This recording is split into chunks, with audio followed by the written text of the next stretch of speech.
Greetings, fellow Monday night travelers.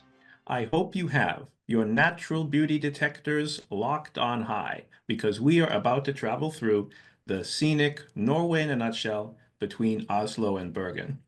My name is Ben Green, and I'll be the host for tonight's presentation. And now, please join me in welcoming our guest. He is an Oslo native, a Scandinavia Rikstev's tour guide, a guidebook researcher, and as you'll soon see, a talented video producer, Pål Johansen. Hey, Paul. Hi, Ben. How are you? Oh, I'm doing well. How are you? I'm good, waking up. It's the middle of the night here, as you know. Yes. Yeah. Where are you at the moment? I am at the moment in Oslo, the capital of Norway. And it's I've set the stage for us, as you can see. indeed a classic scene, a scene we will be seeing more of shortly. For sure. And it's 3 a.m., is that right, there at the moment? Yeah, no, it's 3:05, so I just had a few hours of sleep, and yeah, I'm good to go. Well, we certainly appreciate you waking up in the middle of the night to join us for this. And, Paul, we're at the end of the year, the end of the tourist season. What kind of travels have you had this year? You've led tours, I imagine. You've conducted guidebook research. Could you give us a snapshot of what you've experienced this year? Yeah, it's been another great season. Done a lot of work for Rick Steves, and I've done three Best of Scandinavia tours this summer, and then I did a tour in Spain as well. I do My Way tours for Rick, and then a couple of weeks ago I came back from Athens, Greece. So I did a week of guidebook research there. So that was nice to get a little bit of sun and warmth before coming back to winter in Norway. Oh, that's fantastic. Well, as you know, I went on a Scandinavia Rick Steves tour, the 14-day this year, and absolutely loved it. So it must be really special for you to be able to join us and tour through your country for about half of that length of the tour.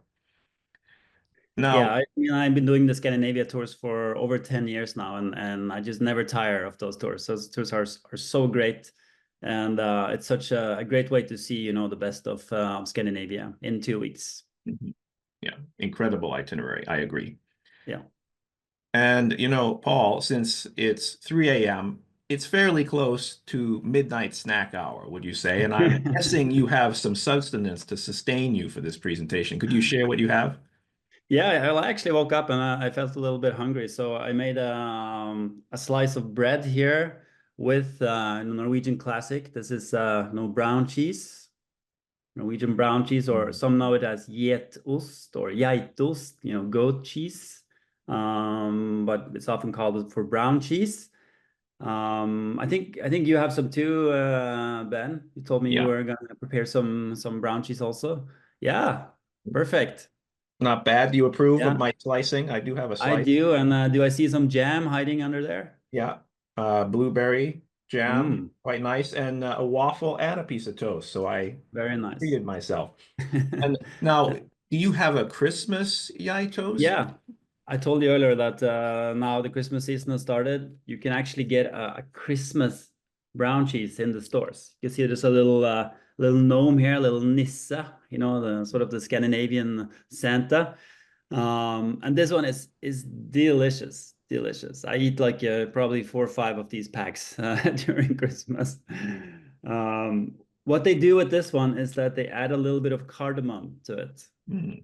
Yeah, so it has that little, it's very sweet, of course, but has also that little, like a hint of cardamom, and it goes really well together. So yeah, if you ever come to Norway during Christmas, you got to try out the Christmas brown cheese. And I'm very fortunate to have been able to find some. It was actually very easy. I just walked across the street to here in Seattle. We have PCC, and they have the iToast, and I think several other stores do as well. So even if Oh, you're not traveling to Norway, you can often find it, and it's quite good. I'm yeah. a big fan, Did, actually, Paul. did you use this one? I did. Ah, yes, you have the special slicer. That is an incredible tool, and I think you told me a Norwegian invention, right? Yeah, so we call it for ostehøvel, which means cheese slicer, and it was actually invented by a Norwegian long time ago, back in 1925, by a guy who didn't want to cut his cheese with a knife anymore. So he invented the cheese slicer, and we used it ever since. It's very handy. Well, I think it's great. I have one from IKEA and one from Finland, so people can find it around here as well. Yeah, it's Yeah. excellent. I Well, also have another little Christmas treat here. I have some krumkake, which probably some of the viewers know. This is a traditional Norwegian Christmas cookie. mm, So I'm all set.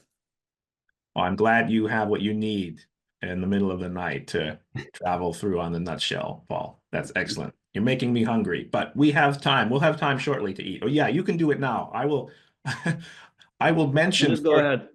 to start, this is not the first time that you and I have had Yai toast together, isn't that right? Mm, This was what, five? No, 2 months and a week ago. We were both in yeah. Oslo. I was finishing Norway in a nutshell, and you were on a Scandinavia tour.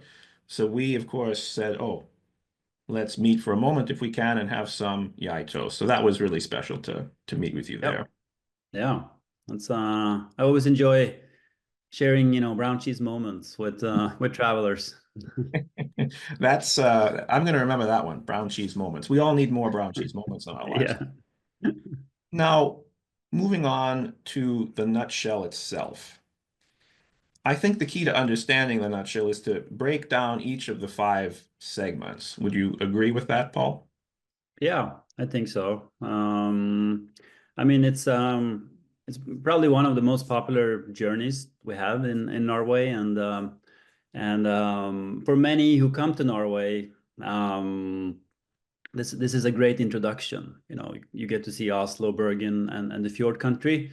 What most do is that they start in Oslo, either start in Oslo or start in Bergen.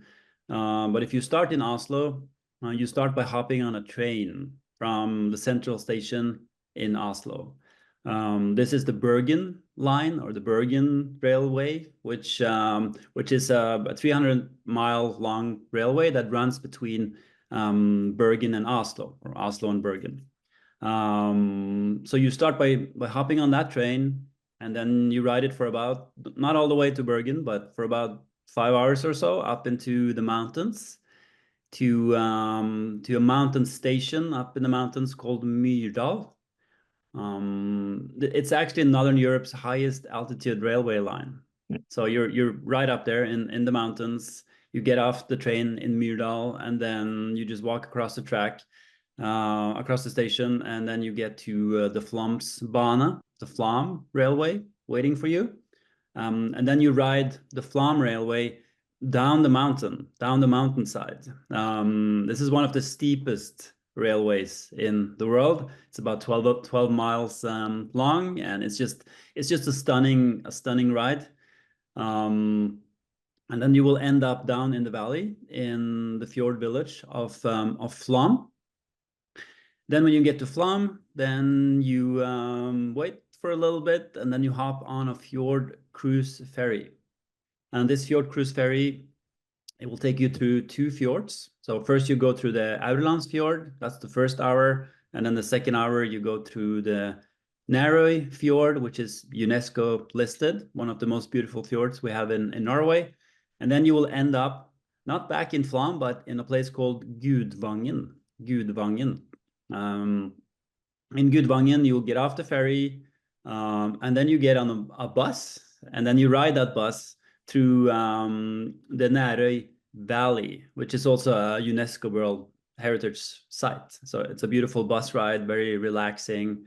Eventually, you will end up in Voss, and then when you get to Voss, you get off the bus, and then you get on a train. This is a local train that will take you into Bergen. So it's a full day. It's a long day, but it's so enjoyable and just a great way to see some of the best that Norway has to offer. And we can also see the Sognefjord here and Balastrand, which we will touch on briefly. That's another popular and worthwhile place, would you say, Paul? Yeah, I would say so. If you have more time and you want to explore more of the Sognefjord region, then I would say Balestrand is an excellent choice. Or if you want to go on the Sognefjord in a nutshell tour, which I think we'll touch in on a bit later. Now, the three segments in the middle are arguably the most scenic. Do you have a favorite segment among the five, Paul? Oh, it's really hard to say. I like all of them. I like I like trains. I love just traveling on trains. And these trains are so comfortable. You just drop off your luggage, put it in the overhead compartment. There are comfortable seats, and you can buy some snacks on board. Um, but I mean, if I am to pick one or two favorites, of course, the Flåm Bana, the Flåm Railway, the one that goes down the mountainside. That's like a big wow moment. And then the Fjord Cruise ferry, of course, it's another big wow moment as well. I would agree with you. Those are my two favorites as well. Now, I will just say that our plan for this evening is to introduce Norway in a nutshell and share tips and tricks and logistical information. Then we'll have a Q&A, and then we'll visit the nearby Sognefjord and have another Q&A after that.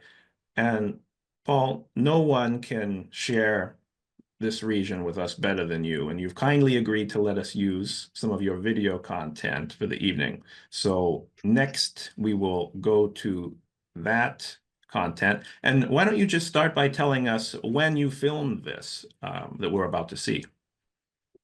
Yeah, so we're about to see the one I made about Norway in a nutshell, where I traveled from Oslo to Bergen. And this one I actually filmed in the winter time. Because I've seen these areas hundreds of times in the summer, and I decided, I don't think I want to go in the winter now. So this one, first one, was filmed in late February, late February. Hmm, fantastic. Well, let's meet up at the Oslo train station and get started.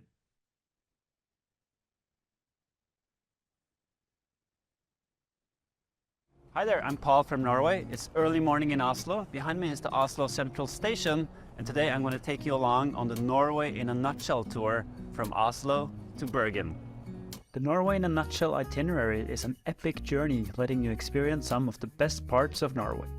The itinerary includes a train ride from Oslo to Myrdal up in the mountains, another train ride down the mountain to Flåm, a fjord cruise on the Fjord and UNESCO-listed Nærøy Fjord, a bus ride from Gudvangen to Voss, and lastly, another train ride taking you into Bergen. The journey can be spread out over several days, or be done in one long day, departing Oslo in the early morning and arriving to Bergen in the evening the same day. Now, Paul, most travelers do start in Oslo, correct? But you can do it the opposite way from Bergen, and you can do it as a day trip and return to the city that you started in. Is that true? Yeah, that's true. Majority will do it Oslo to Bergen simply because most people fly into Oslo. Not because that's any better or there any advantage to that, but most people end up doing it Oslo to Bergen. But as you say, you can do it Bergen to Oslo. You can do it a day trip out of Bergen as well. You can even do it as a day trip out of Oslo, even though then you'll arrive back, I think, around midnight to Oslo. So there are many variations here, and you can also tweak the top departure times a little bit on certain of the legs so that you can get more time, to see some of the places. Very nice. So there is some flexibility there. Yeah. Yeah. Okay, back to the train. So I'm standing inside the Oslo Central Station, and in here you find kiosks, grocery stores, cafes if you want to pick up any food or drinks. Behind me is a big panel where you can see departure times for the trains. So look for the Bergen train. So there's no reason to show up super early. Train departs at 8:25. I'm here 20 minutes before, and that's plenty. You just walk straight on to the platform. You're not going to scan your bags or anything. I got the ticket on my phone. I'm all set to go. You can buy a pre-packaged ticket for the Norway in a Nutshell itinerary on the Fjord Tours website, which will include all the transportation needed for going between Oslo and Bergen. Or you can book the tickets independently and might end up saving some money that way. Check out the link to an article below for how to do this. However you end up buying your ticket, make sure to book well in advance, as they might sell out, especially in the summer. Paul, do you have any opinion about how far in advance one should consider reserving? It depends a bit what time of year you're going. I would say if you're going in June, especially July, August, which is the high season, I would get the tickets as soon as you can. That's my advice. You can get, as I mentioned, the pre-packaged tour ticket on the Fjord Tours website, and you can get it actually much earlier there than if you decide to book it on your own. So if you're going in those 3 busy months in the summer, it's good to get the tickets as soon as you can. That's a very good tip. And there is a link to Fjord Tours in the chat, and it'll be in the follow-up email. And Paul, I reserved the Nutshell a few months ago independently, and I booked it maybe 3 months, maybe 4 months before the trip. And that was close to the time when it became available. And I'm glad I booked it then, because the prices were a little bit lower, I think, at that time. Yeah, that's correct. Usually the train tickets are available 60 to 90 days before. Yeah. Okay, excellent. Let's depart from Oslo. So in this episode, I'm going to take you along on this entire journey, from starting here in Oslo in the morning till arriving in Bergen in the late afternoon. And I'm going to teach you how the Norway in a Nutshell itinerary works.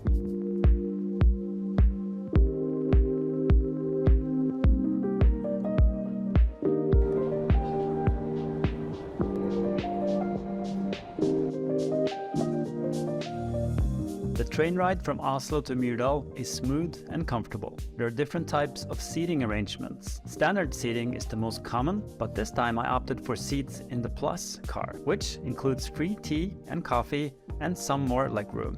So perhaps you're traveling in a group of friends or a family, then you can get these private compartments to get a little bit more privacy.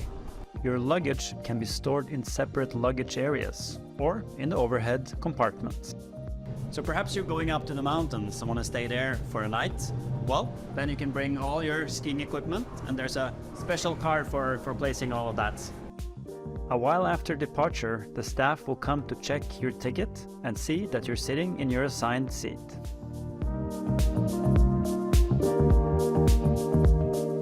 So the train does a lot of stops, and we're just outside of Oslo now. It's a place called Drammen. Drammen used to be a super industrial, sort of rundown place. It wasn't really a place where you wanted to go. And we had this expression in Norwegian, I'd rather have 1 dram per hour than 1 hour in Drammen. Today, however, Drammen has been kind of upgraded. A lot of new development has happened, and it's become a really exciting place. So the train has a separate cafeteria car where you can get some snacks and some drinks, and you can sit down, enjoy the view. And they also got Norwegian waffles. That's what I like to see. Yeah, I mean, I think waffles on the go, it tastes even better. It's actually something I would recommend for anyone who takes this journey, that when you're on the train, move around a bit. You can walk around on the train a bit. You can stretch your legs. You don't have to sit in your seat for 4 or 5 hours. Go to the cafeteria. There are seats there as well. You can have a waffle like I do, with brown cheese even, and sit down there and have it there in the cafeteria. And there are nice windows where you can look out, and yeah, it sort of breaks up the trip a bit. That's very wise, because as you mentioned, it is 5 hours. And so I think food is something you really should partake in at some point. And of course, you can bring your own food, but if there are waffles on the train, perfect. I would say if you're sort of on a budget, maybe you want to just buy some something at the train station, or pick up a sandwich or something, because it costs a little bit more on the train. There's not so much competition there. So I mean, that's up to you how you decide to do that. But there's plenty of of food on the train. There are waffles and hot dogs and salads and coffee and so on. And this segment of the nutshell comes with a seat reservation, I believe, right, Paul? And do you have any advice on which side of the train might have a better view? Well, I mean, I think both sides are good, to be honest. Some say that they favor the left side. You have a better view up in the mountains, but I think whatever side you end up on, they're both good. Mm-hmm. Yeah. Excellent. Okay, back on board.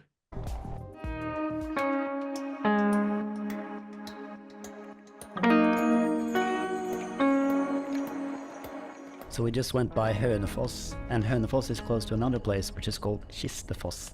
And at Kistefoss you have this very nice art and industry museum. And at this museum you find this very well-known building which is called the Twist. It's an art gallery, sort of twisting and stretching over the river. And I made an episode from there, so make sure to check it out.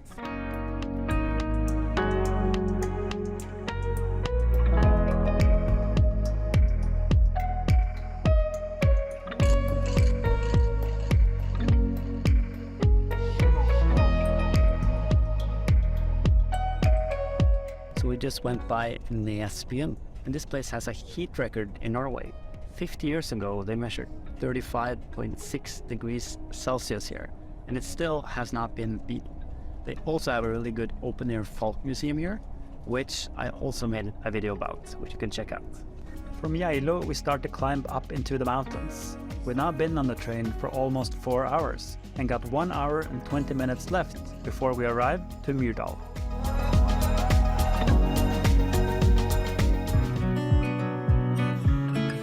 Next part is up on the Hardangervidda mountain plateau.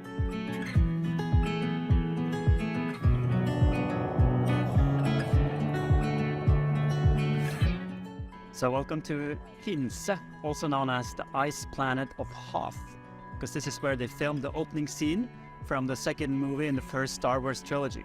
So Harrison Ford was up here. Next stop now, however, is going to be Myrdal. So that's where we're going to get off this train, and then we're going to get on the Flåmsbanen train, which takes us down to Flåm. All right, so we made it up to Myrdal. To my left here is the Bergensbanen train, which we just went off.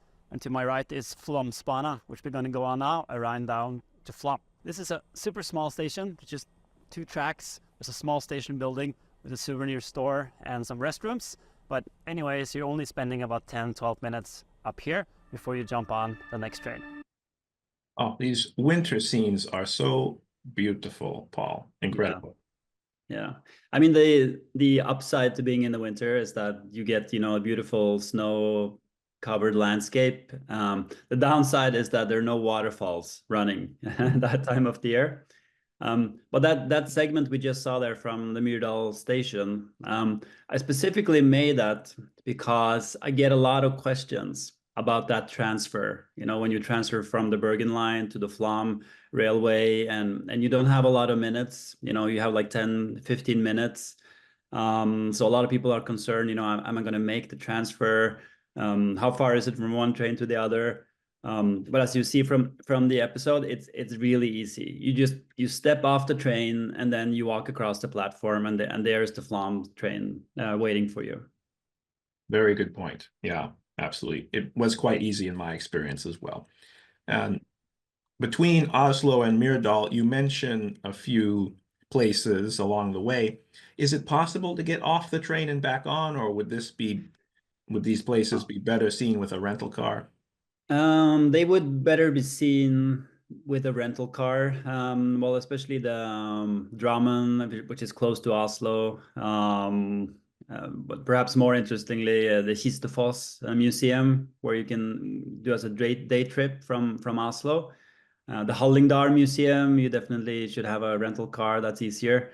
But then another stop I mentioned there is Geilo.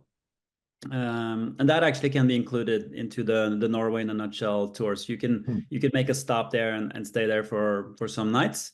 And Geilo is known for especially for its skiing in the winter. So if you're going on a Norway nutshell in the winter and you want to do some skiing, downhill skiing, for instance, then maybe you wanna stay a night or two in Geilo. Thank you, Paul.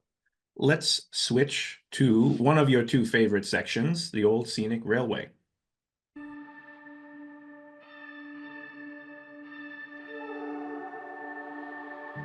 The Flåm railway is considered one of the steepest railways in the world. It's a stunning train ride, offering amazing deep valley views.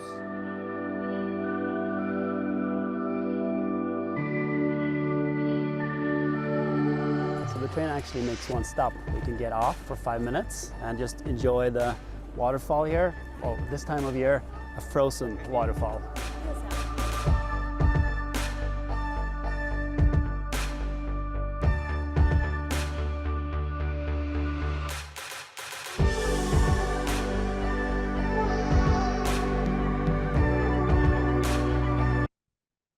Oh, incredible. So here we see the railway in early February, but you've filmed it at a different time, I think early May. Is that right, Paul? Yeah, I was back there this year actually in early May. So I thought I gotta get it in the summer as well, because you know, that's a different experience, because then the waterfalls are running full force.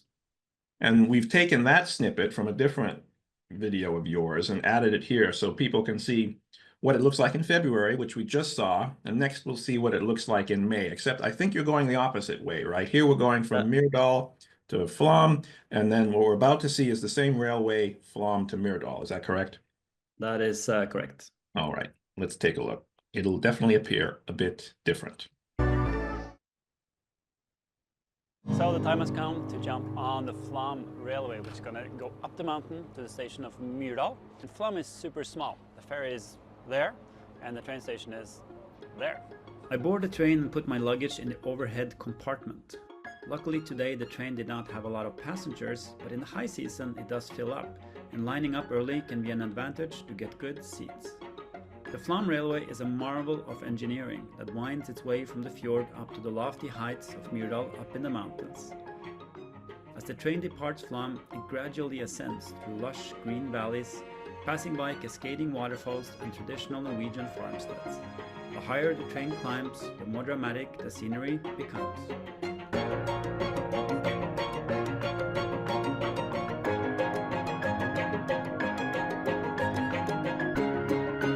About midway, you can get off to get an up-close view of an impressive waterfall. And if you're lucky, you might see the Huldra dance in her red dress, trying to lure men into the underworld. The journey culminates at Myrdal, a mountain station that serves as a hub for train connections. From here, passengers can continue their adventure by exploring the surrounding mountains or embarking on another train journey which can take you back to Bergen, or in my case, to Oslo. All right, we arrived up to the Myrdal station. We basically went from spring weather down in the valley to full winter weather here up in the mountains. So we just got off the Flåm railway on this side. You basically just cross the platform, and then the Oslo train will arrive on the other side. So the big question is, when should you go? When should you complete Norway in a nutshell? And I think after seeing both of these clips, the real answer is, well, you should come more than once and experience them in summer and winter. Would you say that that's what one should actually do, Paul? Yeah, I think so. But you know, that's a really hard question to answer. Every season has its charm. But of course, if you go in the summer, you will have a lot more daylight. You will have some greenery around. Although, as you notice in this video, it's early May and it's green down in the valley, but it's snowy up in the mountains. So if you want to have green all around, then you need to go in from mid-June until, you know, mid-September. I would call that sort of the summer season. And then I think the winter season, which is another nice season, you know, goes from like December until mid-March or so. But you really, I mean, you really got to wear the right clothes. That's important. As you noticed in the video here, I had like a thin down jacket that I put on when we got up in the mountains there. So you definitely want to have some layers. It can get chilly, especially in the winter. But it can also be, windy in the summer. So you want to have a few layers with you. Early May, that's shoulder season, would you say? So there might be fewer people on the cruise and on the train at that time than in July and August, perhaps, right? I think that's a good point. There's definitely less people in May. So, and it's still a month that, can be fairly warm, and you can have some green, as you see, and the waterfalls are flowing. So May is a good time to come. What I can also point out is that if you do it in the winter, so let's say from November until end of February, mid-March, there won't be enough daylight throughout the whole day. So it means that the last parts of the day will be dark. So when I went into Bergen, it was completely dark on the train. So what I usually recommend then is that you stay overnight, one night in Flåm, for instance. So you spend half a day getting to Flåm, you spend an evening in Flåm, and then you can get up early the next morning and then catch the ferry, and then that will ensure that you will have daylight the whole entire journey. In the summer, of course, that's not a problem, and then there's daylight 24/7, basically. Yeah, that's exactly what I did, an overnight in Flåm, and it was very nice to break up the trip. Yeah. Well, next, speaking of Flåm, that's where we are now and what we will learn about from you. Railway ends up next to a fjord in the town of Flåm, where you'll find the ferry for the fjord cruise. What a thrilling train ride. We made it down to Flåm. Train is here. The fjord ferry is over there. But we have 45 minutes in Flåm, so here's a quick guide to Flåm. So here's the Flåm Railway Museum, where you can learn about the history of the railway, and you can see one of the old train cars. And here's the Flåm Visitor Center, where you can get a lot of information about the region. And here's the Flåm Bakery, where you can pick up some coffee and some Norwegian pastry. And here's one of 10,000 souvenir stores in Flåm. And here's the Agid Brew Pub, where you can get a beer and a good meal. And here's a viewpoint where you can enjoy views of the fjord. I love that you included that little misstep outtake there. I could probably make a whole episode with just these mishaps. That would be no problem. Well, that's not necessarily a bad idea. I'll let you decide that. But as you might know, on the Rick Steves Europe television series, some of the most popular segments are the outtakes. Exactly. And I appreciate your flying through Flåm there to give us a quick look. There's other things you can do in Flåm as well. You can rent bikes, I think, and you can also go on a few hikes. I went on one to Brekkefossen, I think is the name. Yeah. That was actually quite stunning. I loved it. Yeah. I mean, there's a lot to be said about Flåm. I get a lot of questions about Flåm, and I think just it's good to know that Flåm is a busy place. Flåm is kind of like a transportation hub of this area. So a lot of people that travel through the fjord, Sognefjord country, fjord country, they go through Flåm. Cruise ships occasionally more in Flåm as well. So you can get an influx of a few thousand travelers on a busy day. So if you want to like the calm and quiet fjord village, then maybe Flåm is not the best option. But that said, Flåm has a lot to offer. I mean, you have beautiful scenery there, and you have a lot of different activities that you can do. Like there's zip lining, there's biking. You can rent these like small electrical cars. You can rent regular cars as well if you want to drive and see more of the fjord country. There's a sauna there. There's a nice, as I mentioned, a nice restaurant, the Agir, the brew pub. So there's like small villages you can visit, and so there's a lot of activities in Flåm. It has a lot to offer. And if you're looking for an alternative, I think some of the fjord cruises that we're about to see stop at Ireland. Is that how you say it? And I know some of my colleagues find that to be a nice, easy to reach alternative to Flåm. What do you think? It's not far away. I think it's like 10-15 minutes away along the fjord. You find the village of Aurland, or Aurlandsvangen. That's the full name. There's actually a shuttle bus going there, and the fjord ferry does stop there. So that's a good option if you want to stay in a more like a quiet, you know, fjord village. It doesn't have as much to offer as Flåm in terms of activities, but if you want that sort of quiet fjord village, then Gudvangen is a good option. Very nice. Yeah. Well, now we can move on to the next segment of the nutshell, and my favorite, the fjord cruise.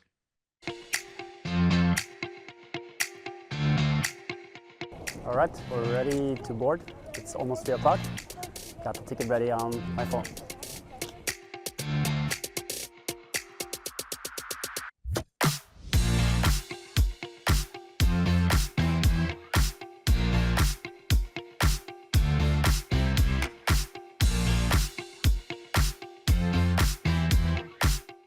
This fjord cruise is 2 hours long.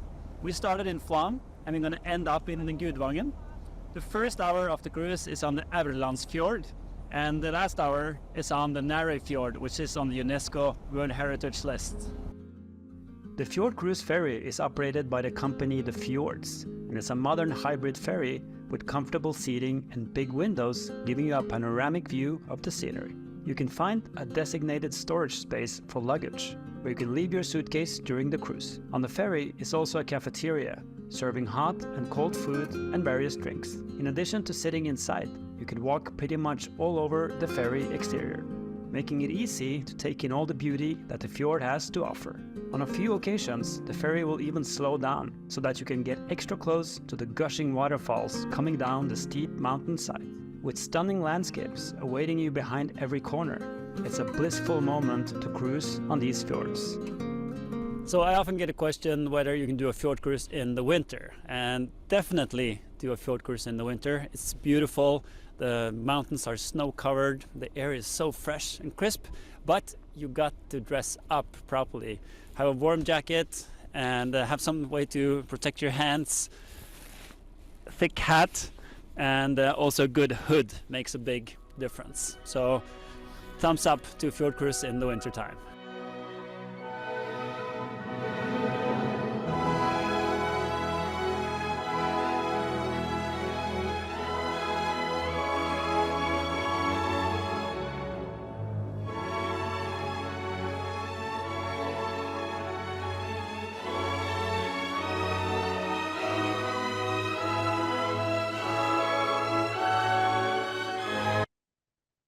As Rick would say, oh, baby, that is remarkable.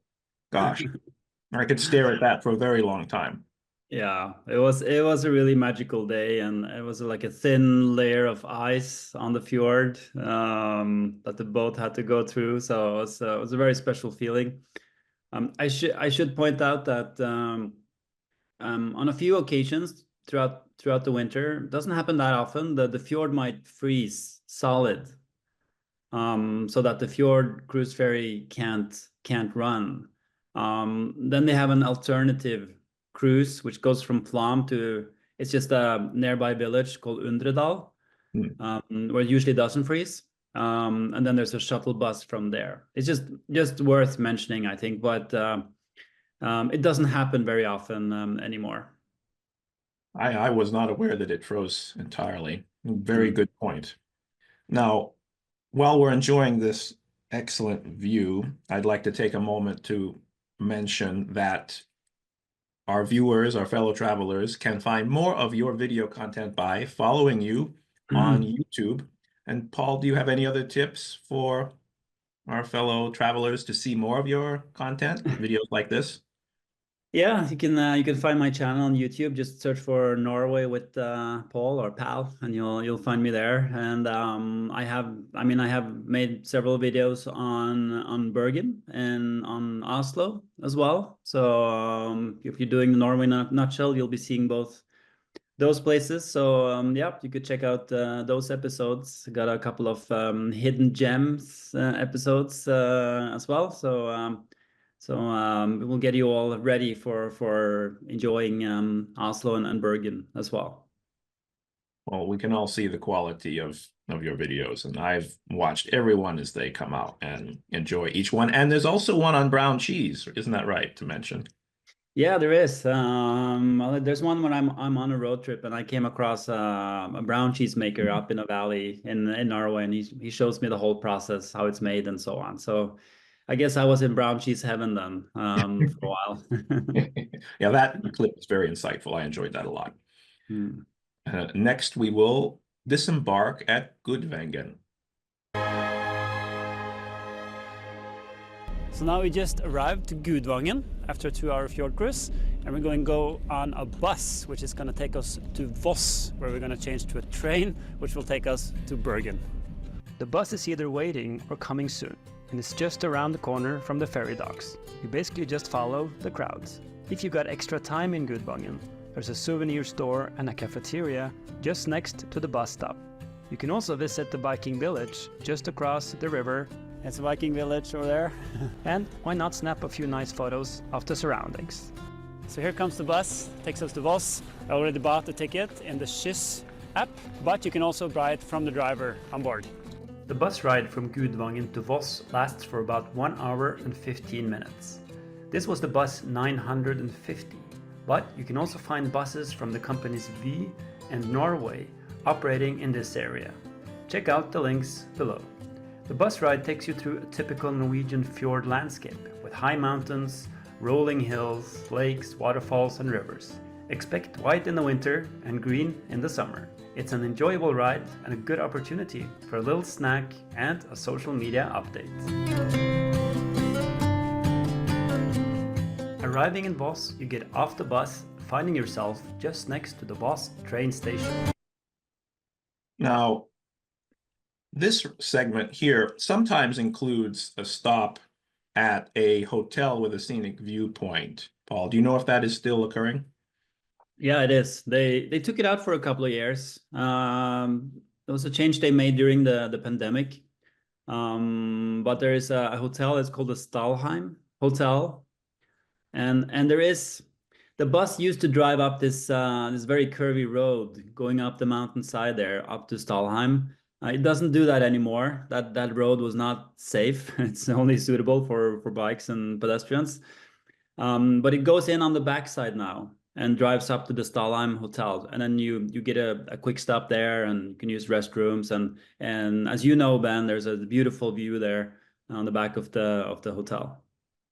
Yeah, it was a nice surprise, I have to say. A great view of this sort of valley that just juts out from the rear of the hotel. So that was a great treat. And I'm going to let you continue talking here in the video, Paul, because I have some more brown cheese to get to. So next we will go on the final segment of the nutshell to Bergen. All right, final leg with this train going from Voss. We're going to be in Bergen in about 1.5 hours. So just sit back and enjoy. Before you know it, you'll be in the capital of Fjord Norway, Bergen. All right, we made it to Bergen. It's been a long day, but it's been such a beautiful journey. The last bit of the journey today, however, from Voss to Bergen was pretty dark. We didn't see much. And that's kind of the trade-off. We didn't do Norway in a nutshell in one day in the winter. The pros, however, of doing it in the winter is that you get snow-covered mountains, you get ice on the fjord, and you get this really nice and crispy fresh air. There's also not so many people on the train or on the ferry. I would say the best season all over for doing the Norway in a nutshell in one day is basically from now, from end of February until late October, and try avoid November, December and January, as it can be a lack of daylight. If you enjoyed this train ride, also check out my road trip episode where I drive from Oslo to Bergen. Stay tuned for more Norway with Paul. Ha det bra! That was just fantastic, Paul. And as another reminder, we have the link to your YouTube channel in the chat, and it'll be in the follow-up email as well. What a wonderful 15 minutes. And I'm curious, what is involved, if you could tell us briefly, in creating a video like this? Do you need someone to travel with you? Can you do it solo? What is your process like? Well, you know, I started doing this during the pandemic, when suddenly I had a lot of free time to start with new projects. And that's when I started my company, Norway with Paul, set up a website and started a YouTube channel. And in the beginning, I just went around and I filmed myself. I did everything myself. Then eventually I made a contact with he's a friend of mine. So now he helps me out with the filming. So he comes along when I go on these little adventures. So of course there's the planning process before we go. Then it's the filming process. Then you end up with a lot of footage, which is then compressed, down to a few minutes through the editing process, and then the final result that you see. So there's a lot of work that goes into these episodes, but it's a lot of fun to make them as well, and I also know they can be very helpful to people coming, to Norway. I was just going to say, I've benefited and many others have benefited from the time and effort you put into these videos. So thank you, Paul. And to conclude the nutshell segment, from my trip, I created this chart. And now I did the nutshell in the opposite direction that we're talking about here, Bergen to Oslo, but it gives you an idea of prices. And I booked these routes, each segment individually. I have notes here on if it should be reserved ahead, where it's purchased, if seat reservations are included, and other notes. There's a lot here. If you view this after the fact on YouTube, you can pause it here for longer and study it. But this is just one example of my notes from the trip from 2 months ago in the opposite direction of what you saw here from Bergen to Oslo. And I did spend one night in Flåm as well. I just wanted to share that momentarily. Yeah, some end up doing it that way, or if you want to get the ticket earlier, then you can do that on the Fjord Tours website as well, and then you get the whole pre-packaged ticket, which is certainly a time saver for sure. Well, before we transition to the Sognefjord, let's have a short Q&A. Well, I have a few questions here. Lisa has been funneling some to me. Thanks again, Lisa. Damon is curious if you could share the pros and cons or challenges of renting a car to complete the nutshell. I mean, is that even possible? Not necessarily, because the nutshell is a public transit route, right? Yeah, I mean, you can rent a car. You can drive pretty much everywhere in Norway. I think I mean, there are a couple of considerations to take into account if you want to rent a car. First of all, it's the cost. It will cost you more than doing the nutshell tour, especially if you get a drop-off fee if you rent it one place and drop it off another location. And then you have to be comfortable, of course, driving on narrow, windy roads, potentially some snow if you come in the winter. I think if I was to rent a car, I would do that as a part of like a longer tour, for instance. Then I would take the car and I would drive a bit north of Oslo through Lillehammer, and I would drive over the Sogne mountain road, which is also described in the Rikstid's guidebook. And then you get over to the fjord country and you can head to Flåm from there, or there are other ferries you can take as well. And of course, the advantage to having a car in the fjord country is that you can see a lot more. I mean, you can get to stave churches, you can get to glaciers, you see small several fjord villages and so on, which all of this would take you a lot of time if you were to do it with public transport. And it will cost you also if you were to go on day tours with tour companies. So definitely you get a lot of flexibility and the possibility to see more with the car. But I mean, you can go to Flåm, you can drive to Flåm, and then you can take the Flåm railway up to the mountain and down again. And just like that, you did the Flåm railway. You can take the fjord cruise from Flåm to Gudvangen. You park your car in Flåm, take the fjord cruise to Gudvangen, and then there's a shuttle bus takes you from Gudvangen and back to Flåm again. So you can do all these segments even though you have a car. Plus, you will have the advantage of being able to more easily explore greater parts of the Sognefjord. But it will probably cost you more. Very insightful. I was wondering what you do with the car with the cruise. But yeah, if you can take a bus or shuttle right back, then that's perfect. Yeah. Related question, if you take the train straight from Oslo to Bergen and don't get off at Myrdal and do these other segments, are you missing a lot in your opinion? Because of course it's easier to just sit on the train the whole time, but perhaps it's worthwhile to get off and see these other places via cruise and train and bus. What do you think? Yeah, no, I mean, if you have a full day, I mean, you'll need almost a full day anyways to take the train. I would not miss out on the Flåm Railway and the fjord cruise. Then I would just do the Norway in a nutshell tour. I do personally, I take the train from, you know, straight from Oslo to Bergen sometimes. But for me, that's more like just transportation then, getting from one place to the other. So, but for the traveler, I think they will have much more, you know, benefit of doing the Norway in a nutshell tour and not missing out on the fjord and the Flåm Railway. I agree. And it's a fairly long train. It's nice to get off and you just see Yeah. more. Yeah, I think Yeah. that's And perfect. so, something I didn't mention earlier. Well, I pointed out that there are, I mean, there are designated spots where you can put your luggage along the way. But if you want to travel like really light, like just with your purse or your camera bag or your day pack, there are companies that can transport your luggage between Oslo and Bergen. So they can pick it up at a hotel and they can drop it off at a hotel. So that, you know, that can be an option if you want to go really, really light. Yeah, added level of convenience there. Yeah. We have a few questions from potential 14-day Scandinavia tour members. This one from Robert.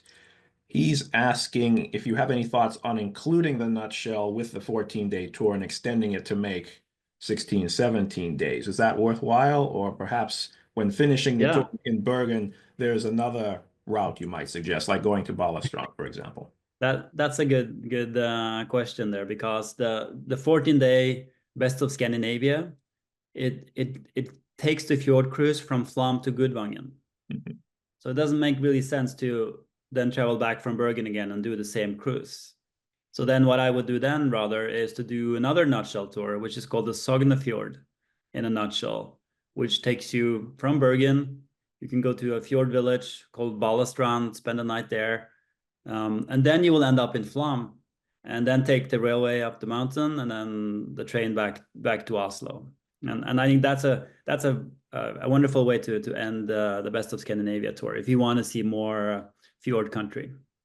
And perhaps flight connections from Oslo are slightly better since it is the capital, so that could potentially be a small added benefit as well. Yeah. I think that's perfect. And what a great segue to transition to our discussion and video information on the Sognefjord. How would you say, Paul, that the Sognefjord is different from the nutshell route?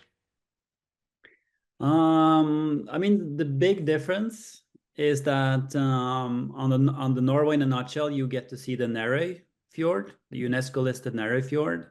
On the Sognefjord in a nutshell itinerary, the ferry does not go through the Norway fjord. You see only you sort of pass by it, and it stops by a waterfall. So you see it briefly, but you don't get to see the whole UNESCO listed Norway fjord. But the nice thing about the Sognefjord in a nutshell itinerary is that you can stop in Balestrand, which is a really, really nice fjord village, which is also mentioned in the Rick Steves Scandinavia guidebook.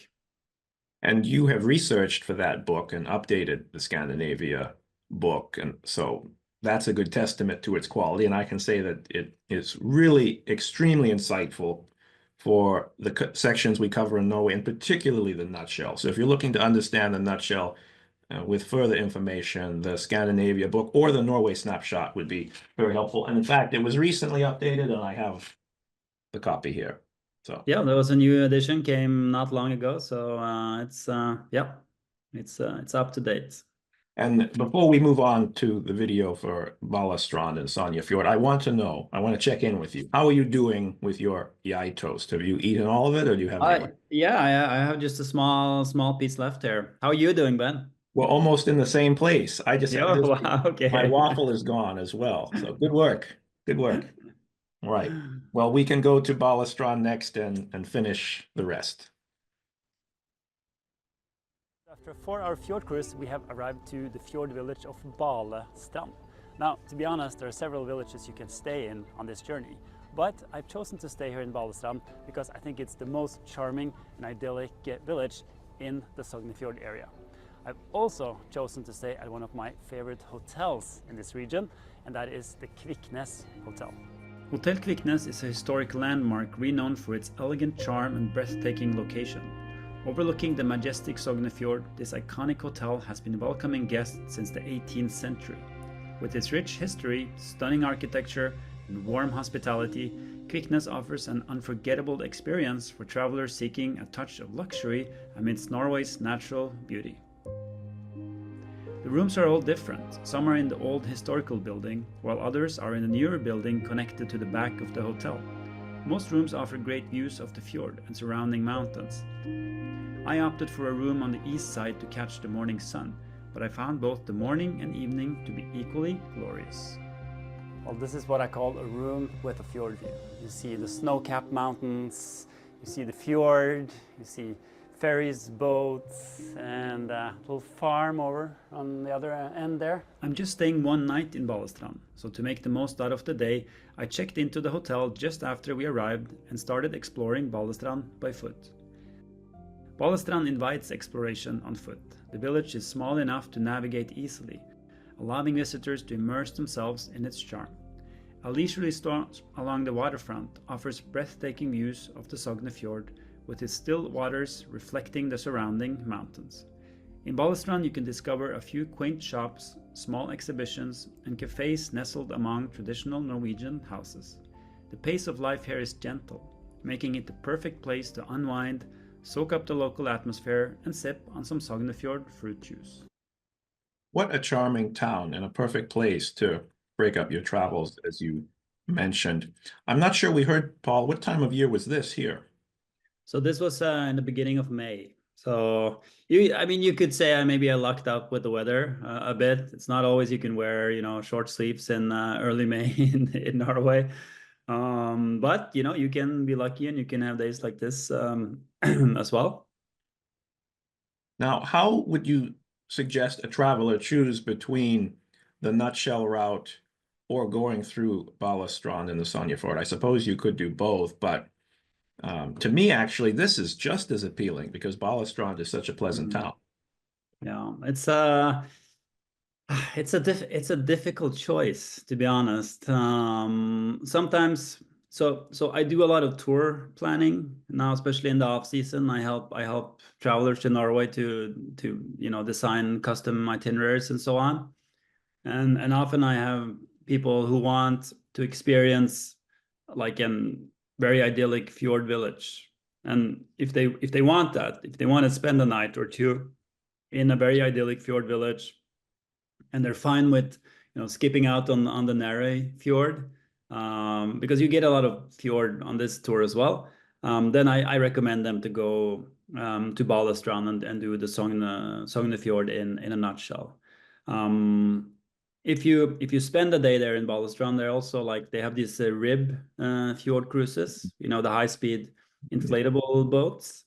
You can go on one of those, and that sort of makes up for what you don't see in the Norway fjord, as they take you into some other smaller fjords. So yeah, it can be a tough decision for the traveler whether to do Norway in a nutshell or Sognefjord in a nutshell. Both are great, options, and I don't think anyone will leave disappointed, whichever one you choose. Yeah, very good point. Very good point. More on Balestrand next. Other activities in Balestrand can include kayaking or perhaps a thrilling rib fjord cruise.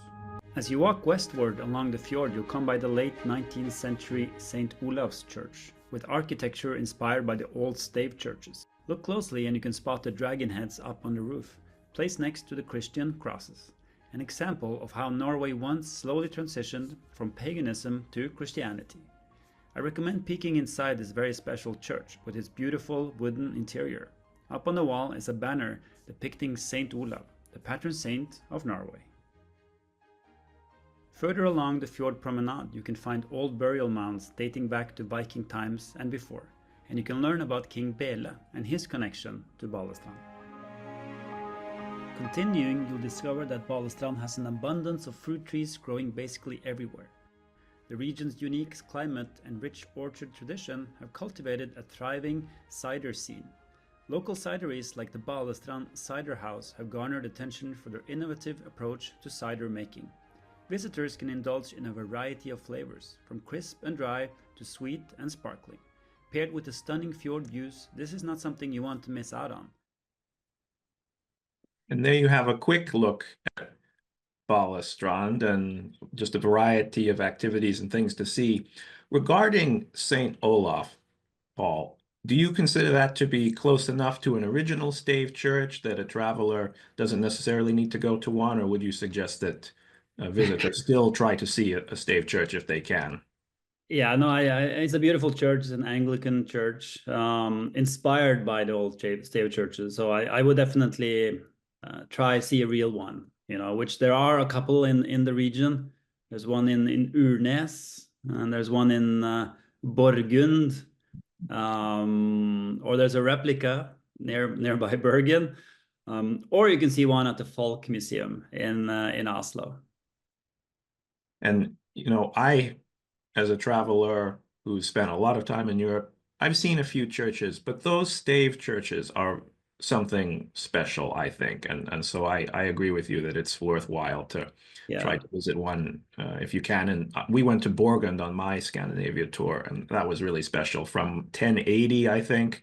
Yeah, it's something special, to see a wooden structure. It's, been standing there for almost 1,000 years. It's with dragon heads on the roof. It's quite impressive. And how it's maintained with tar and has this blackish appearance. Yeah, I really enjoyed that very much. And that's something, let's say you do an overnight in Flåm, for instance, then you can try find a tour there that takes you to the Borgund Stave Church, or you can rent a car for like half a day, and then you can drive to the Borgund Stave Church. So there's a lot of different options. Mm-hmm. Yeah, for sure. And there used to be, I believe, more than 1,000 stave churches, and now there's 27, 28 only, right? I believe there's around 28 left now. We didn't take so good care of them for a while until we discovered how precious they were back in the 1800s. So now there's only a few of them left, but the ones we have, they are really, really something. Mm-hmm. Incredible. Well, Paul, that's the end of our video content from you. Thank you so much for being willing to share that with us. Everything about the way you put together these videos is really incredible, I think. The music, the quality of the graphics, your commentary, it's wonderful. So thank you again. No, thank you. Thanks for having me on the show, Ben. It's been really, really fun, really enjoyable to share my part of the world. Oh, well, thank you so much, Paul. And we're not quite done yet. We can have another brief Q&A. But first, I'd like to have a brief word from our sponsor, and there are 2 points I'd like to make for this evening. The first is that we have our holiday sale here at Rick Steves Europe for our merchandise online at ricksteves.com and in our Edmonds, Washington Travel Center. Everything is 20% off through the end of the year. And until December 8th, there is free standard shipping in the United States. So if you're looking for a Scandinavia guidebook or a new travel bag, then definitely consider acquiring it in the next few weeks while we have these deals, because it's our biggest sale of the year. And Paul, I just want to take a moment to mention one more time the links we have for you to your content, the YouTube channel, Facebook, your website with a variety of travel articles on travel in Norway. Those live in the chat here from Lisa, and they'll go in the follow-up email tomorrow. So I hope that for everyone who's enjoyed tonight's videos from Paul, that you check out his other material in these links. Yeah. I hope they check out my channel and my website. And I do tour planning for Norway, as I said, and I also do. I'm also a local guide in Oslo. And a fantastic local guide at that. Yeah, that's perfect. Thank you, Paul. Okay. Thank you. Questions. So Norway is not inexpensive. I think that's fair to say, Paul. Do you have any budget tips for the nutshell? I suppose using the public transit, as you said earlier, is cheaper than the car. Any budget trips for the nutshell? Well, there's different. If you decide to stay an extra night in Flåm, for instance, you don't have to stay at more expensive fjord hotel.